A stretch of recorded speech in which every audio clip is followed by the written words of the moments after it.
Assalaamu calaykum. Soo dhawaad saaxiibayaal meel kastood ka joogtiin dunida iyo daafiyada. Magacaygu waa Axmed Faarax. Halkaan nagala socotaana waa Himila Media Production isoo kale Himila High School. Saaxiibayaal sidaad kusoo aragteen teatarka hore ee muuqaalkana maanta wuxuu ku saabsan yahay sideen ku ogaan karaa nooca system ee ku jira computerkayga ma SSD ah mase waa HDD. Waa su'aal inta badan soo noqnoqotee midda kale waa maxay farqiga u dhexeeya maxaa laga wadaa HDD maxaase laga wadaa waxa la yidhaahdo SSD. Haddaba waxaan rabaa muuqaalkeena maanta inaan uga hadlo labadoodana aan micneeyo mid walba waxa ay u taagan tahay inaan micneeyo ayaan rabaa saaxiibayaal. Hore waxaa loo yidhi af qalaad maahan aqoontu waxaa jira buug Soomaali ku qoran oo ka diyaarshay insha Allah qaybta hoose description muuqaalka ayaan soo geli doonaa ee halkaas kala deg muuqaalka buuggaas si aad maaragtay uga tixraabi muuqaalkan insha Allah. HDD waxay la micno tahay hard disk drive ayaa la yidhahdaa sidoo kale SSD na waxaa la yidhahdaa a solid state drive ayaa la yidhahdaa. Maanta waxaan rabaa marka inaan bal ogaado laba computer ee kala ah waxaa loo yaqaano HDD iyo SSD inaan isku mar soo daaro isku waqti inay ku soo kacaan iyo inay maaragtay kala hormaraan labadooda mid ka soo kico inaan ogaado ayaan rabaa insha Allah. Sidoo kale waxaan ka hadli doonaa sida lagu ogaado computerkaagu media type-kiisa nooca uu yahay ma SSD ah mase ma HDD ah mase waxa waaye SSD. Muuqaalkeena maanta ayaan uga hadli doonaa aan u diyaar garowno muuqaalka oo dhammaystiran. Hagaag saaxiibayaal sida buugan ku qoran wuxuu yidhi si aan ku ogaan karo nooca HDD ama SSD ee ku jira computerkaaga ugu horreyn waxaa soo kicisaa uu yidhi start menu kadibna waxaad ku qortaa window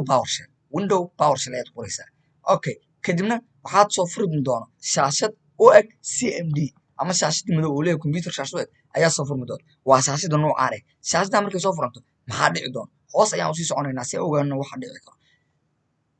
waxaa shaashadaas ku qortaa oo ku yidhi shaashada kusoo furmi doonta waxaad ku qortaa get physical disk inta meeshan ku qoran ayaad ku qoraysaa get physical disk ayaad ku qoraysaa kadibna waxaad dhahaysaa enter ayaad dhahaysaa enter markaad dhahdid get physical disk waa tan hadda shaashada marka ku qorto get physical disk noocaas ayay u qormaysaa kadibna waxaad dhihi doonaa enter meesha waxa ay ku qoran tahay media type hoosteeda ka fiir nooca computerkaaga ma SSD ah mase waa HDD halkaas ayaan ka fiiri doonaa insha Allah.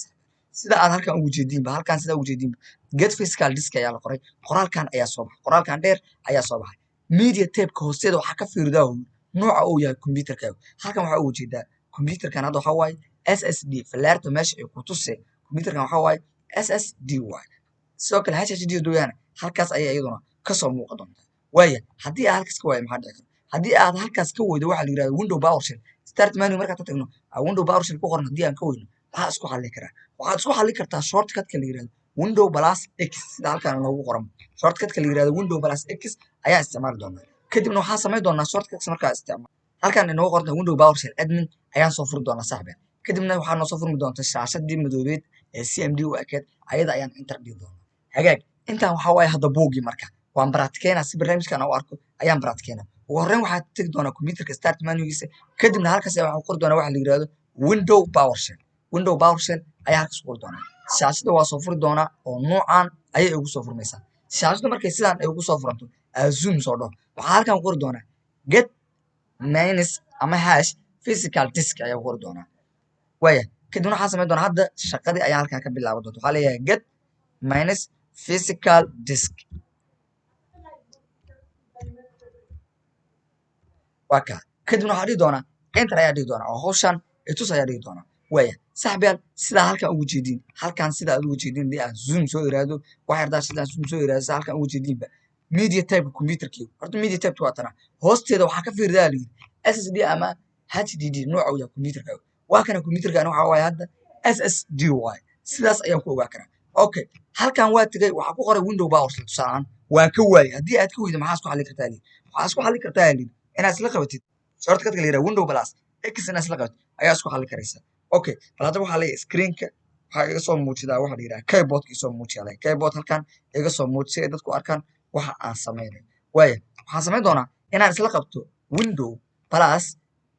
x inaan isla qabto ayaa samayn doonaa window plus x markaa isla qabtay waatana meeshan waxaa ka fiiridaa programka data aan arkayno warqadda dhexdeeda aan ku arkayno ayaa halkan iga soo furmi doona waatana shaashada noocaan ayaa iga soo furmi doonta marka dad wuxuu shaashada noocaan markuu soo furanto waxaad kasii doortaa qaybta ay ku qoran tahay window PowerShell admin qaybtan ayaa ku dhufanaynaa saaxiibayaal qaybtan ku dhufatid waxaa waaye hadda aniga muuqaalka xoga inuu waxaa u malaynaa shaashad madow uga galo yes ayaa dhihi doontaa laakiin waxaa kusoo furmi doono shaashada caadiga ayaa hadhow adiga kusoo furmi doona ani marka hadda nooc ayaan iska leeyahay maadaama shaashadu aniga ii shaqeynayso barnaamijka uusan ii shaqeynayo waaya bal haddaba waxaan samaynaynaa marka waxaan soo daaraynaa labada computer ee kala ah SSD iyo HDD labadooda ayaan soo daari doonaa waqti daqiiqadana ayaan u qaban doonaa insha allah bal aynu isku soo noqono marka computer aan soo daarno labada computer hadda maanta soo daari doono labadooda waa Lenovo sidoo kale waxaa waaye Core i5 waaye labadooda hal mar ayaan soo start garay doonaa ama badhanka ayaan hal mar wada taaban doonaa inta daqiiqo ay kusoo kala hormaraan iyo mid kasoo hormaran waa kala ogaa doonaa sidoo kale computer walba magaciisa uu ku hor qoran yahay computerada labadooda mid waxaa ku qoran hortiisa SSD midna waxaa ku qoran hard drive ayaa ku qoran aa ku qori doonaa insha allah ama HDD ayaa ku qori doonaa maadaama aan iri aniga waxaa xawaaro badan labadan computer SSD waa taa iri bal aynu wada aragno hadda aan computerada soo wada daarno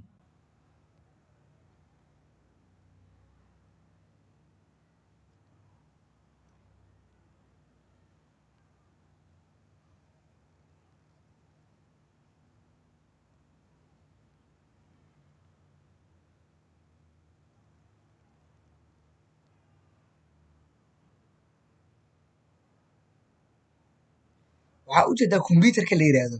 SSD-gu waxa uu noogu soo kacay 24 sekin iyo 18 minute ayuu noogu soo kacay halka hard drive-ka oo weli shaqadiisa asagu sii wato haddana ay marayso 40 sekin iyo weliba maartaya intaasoo minute maadaama ay marayso bal waynu wada sugaynaa inta hard drive-ka uu shaqadiisa kasoo dhamaysanay hard drive iyo HDD isla mid waaye waxaa la yidhaha SSD iyo solid state drive-na waa isla mid marka waxa waaye asagana waynu wada sugaynaa hadda